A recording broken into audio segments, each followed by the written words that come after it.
So, you want to be an architect? You think the hard times are behind you? You want to make a difference in the world? You want to build beautiful structures and make your mark? It's nice to have dreams, but what's the reality? I remember being in uni and my lecturer saying, you'll all be sued at one point, it's just the extent and the severity that you'll be sued. It's like, oh God. That's why all architects and professionals have insurance, is because problems aren't always foreseeable. What Dino doesn't know is that rather than viewing insurance as a safety net, his insurance policy may not completely protect him. There are a range of risks associated with architectural practice that he'll have to face. These fall into avoidable and unavoidable risk categories. As you can see, you fall into the avoidable risk category.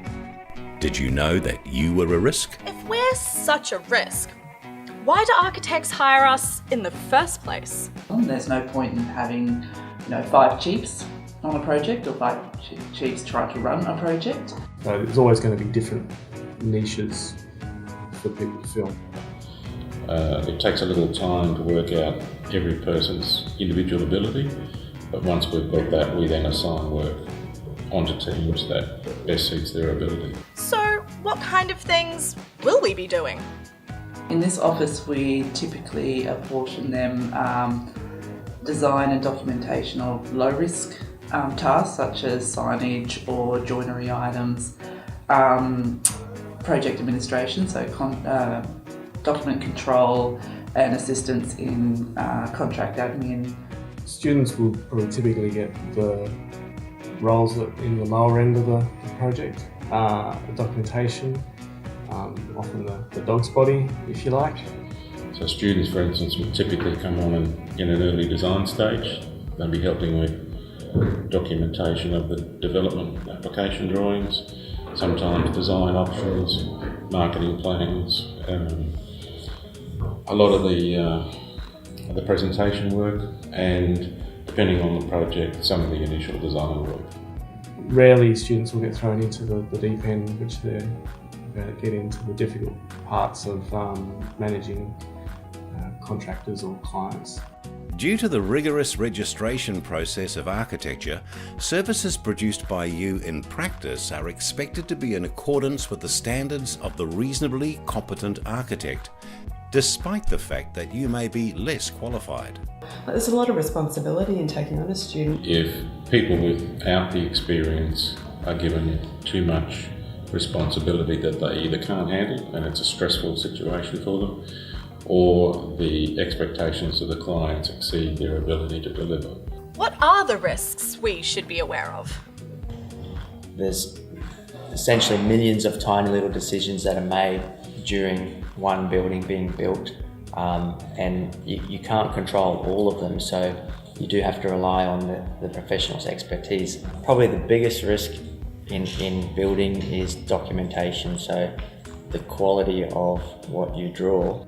It can have definite ramifications if there's a mistake made. No matter how much and how diligently and how thoroughly I coordinate consultants' documentation during the documentation phase, DD, CD, it can come to site and you end up back at square one where you've got terrible details being built on site because things have changed and consultants have forgotten the importance of why things are coordinated the way they are. And the biggest risk for us is a change of client program, because either a prolongation or an acceleration, both of them have risk. The acceleration being the bigger one, where the clients expect the same amount of work to be done in a much shorter time, even though they may have already changed the brief several times. So we've got 2 projects in this office that are notorious for that.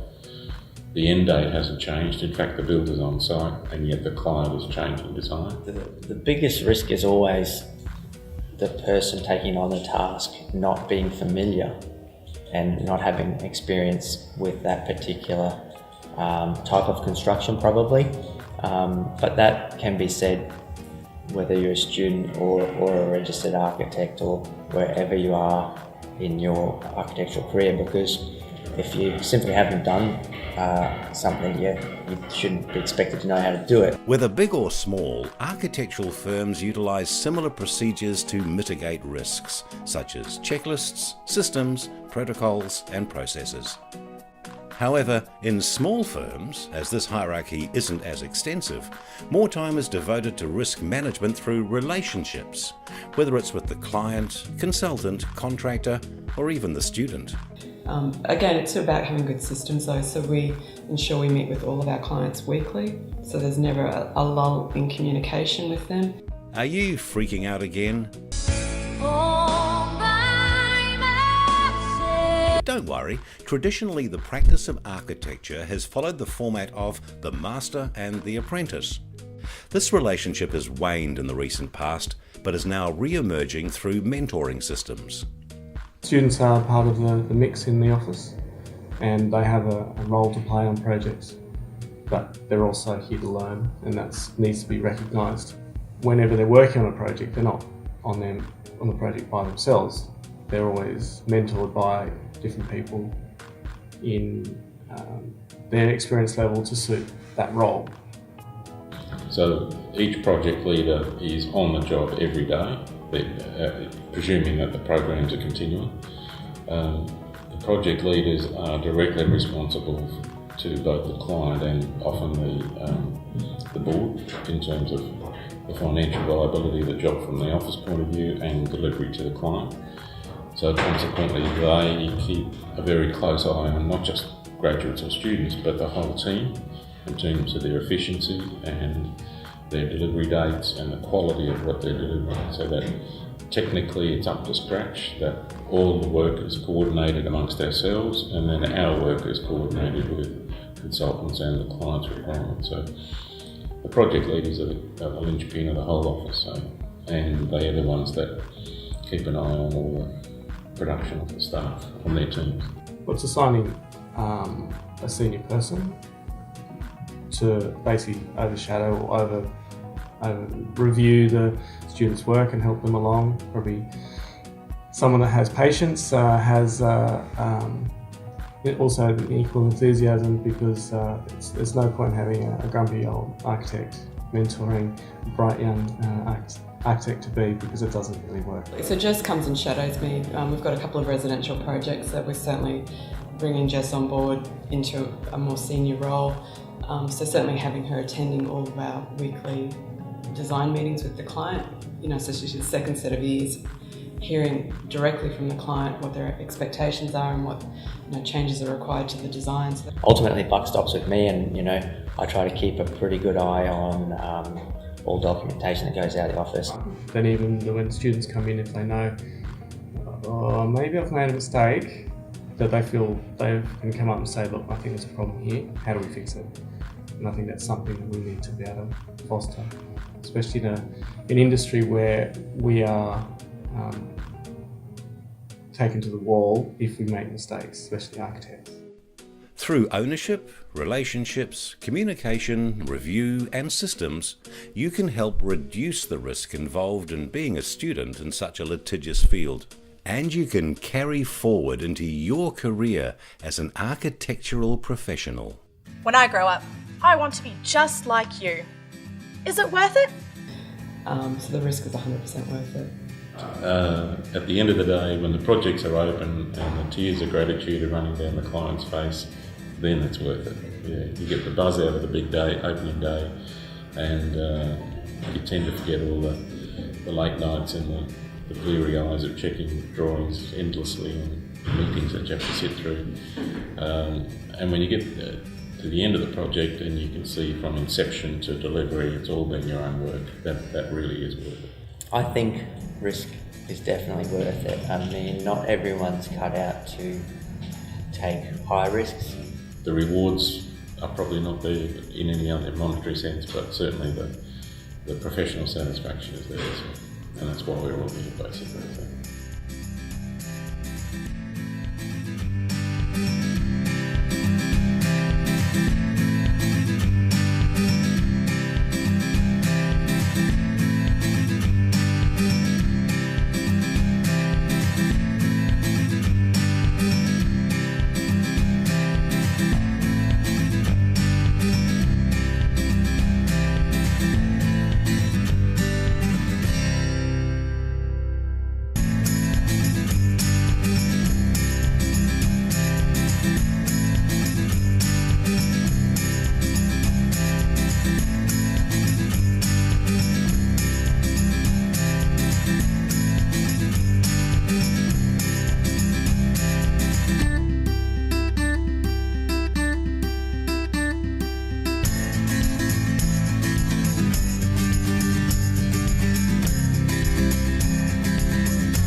Spoken by George Stack.